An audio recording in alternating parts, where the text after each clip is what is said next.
WWE must do this with LA Knight or else. And in this video, I'm going to tell you what that is, what that else is, and the ramifications of it. Because LA Knight is a guy that has connected with the fans, and I don't care what people say. People will say, well, he's a Stone Cold Steve Austin / Rock knockoff. He is LA Knight, yeah, in 2024. I understand that it was a little difficult for some people to swallow the fact that you had The Rock and LA Knight on the same show, and it's The freaking Rock, and then you have an LA Knight segment. Now, that we have The Rock out of here for a little bit, LA Knight, he's starting to rev back up, because 2023 was the year of LA Knight, and it wasn't because Vince McMahon or a Triple H or somebody on WWE Creative was like, we should do something with LA Knight. No. It was LA Knight and that fan base rallying, and those fans believed in LA Knight based off of past work that LA Knight did in NXT that said, we want to see this guy get booked, we want to see this guy get pushed, and we're going to do everything in our power to make sure that that happens. And what happened? He was left off of the WrestleMania card. He had that freaking program with Bray Wyatt at the Royal Rumble. Do y'all remember that match? That was god-awful. It was like the Mountain Dew Lights Out match. They were like playing in the dark together with neon lights and stuff. Anyways, I digress. That was horrible. He was left off the WrestleMania card. Coming out, people were like, LA Knight. Anytime he did a segment, anytime he did a match, he got one of the biggest pops, ovations, and reception from those fans in attendance across the country. And WWE's like, oh, we should do something with this guy. And they did. And they slowly but surely brought him along. They put him in a feud with The Miz. They had him tag with John Cena at a PLE. I think it was Fastlane. Everything was on course. They booked him against freaking Roman Reigns at the Saudi Arabia show in what is it, late October, early November. They have him lose. No one expected him to dethrone our tribal chief. That was a mistake. Then he went on like a 3-month just downturn. Okay, it was bad. I'll admit it was bad. He's then booked in a Fatal 4-Way Universal Championship match where Roman Reigns went over him and AJ Styles and Randy Orton at the Royal Rumble. Okay, that sucked. But then things started to pick up again, right? He won a qualifying match. He advanced to the Elimination Chamber match. But AJ Styles screwed him over. Okay, fine. Whatever. You needed star power in that match. You needed something to set up the AJ Styles feud. Okay, fine. Fast forward, WrestleMania, he beats AJ Styles. I like that. That was a good decision, right? And throughout, he's beating people on TV and at house shows. Okay, we're good. Now he's entered into a feud with Logan Paul, and that leads us to today's video. Now, bear with me as I go through this because I thought this was interesting. So, the June 7th episode of SmackDown, they really planted the seeds, right? Because over the last few weeks, LA Knight and Logan Paul, they kind of been circling the waters. LA Knight, he challenged Logan Paul, the United States champion, to a title match. Okay? Paul dismissed it, cast doubt that LA Knight could even beat him, why he should defend the championship, yada, yada, yada. And Logan Paul has beat like Kevin Owens and Randy Orton as of late. And then Nick Aldis told LA Knight that while Paul wasn't at the show, Knight just went ahead and challenged him to a match.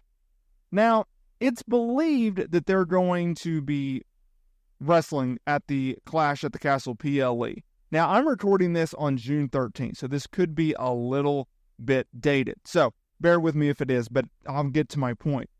So, whether or not they wrestle on this week's SmackDown, Clash at the Castle on June 15th, or whenever, pick a date. Here's the point. Here is the point of the video. LA Knight must beat Logan Paul and win the United States Championship, because you cannot continuously be booking LA Knight in big matches and then him fall short. Okay? So let's think about it. You book him in the match with Roman Reigns at Crown Jewel 2023. He falls short. You book him 2 months later, Royal Rumble, Fatal 4-Way. He doesn't take the pinfall, I'll give you that, but he falls short. You book him in the Elimination Chamber match. He gets screwed over and he falls short. Now, he did defeat AJ Styles at WrestleMania, so I'll give him that.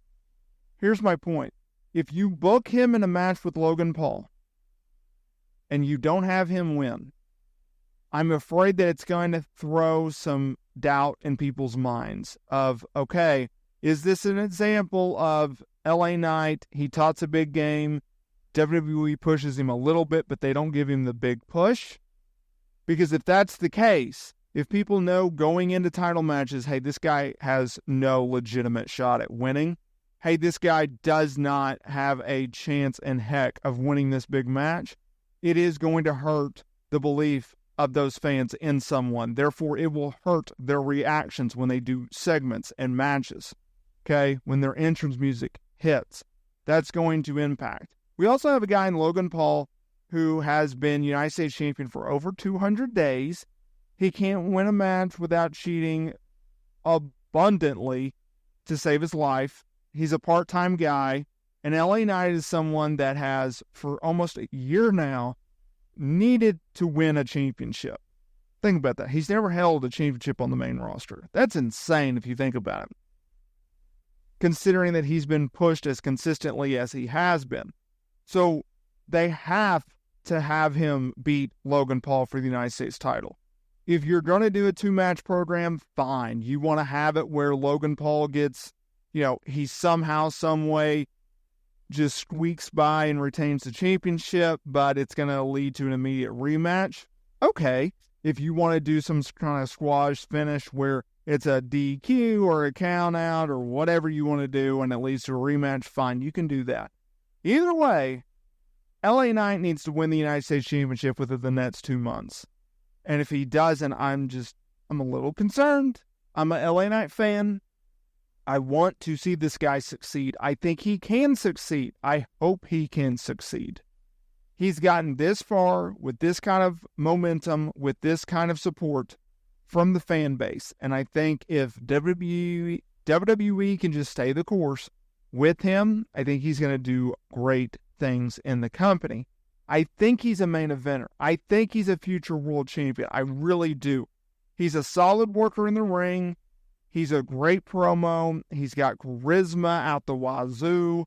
I mean, you either got it or you don't. This man's got the charisma. He comes across as a star.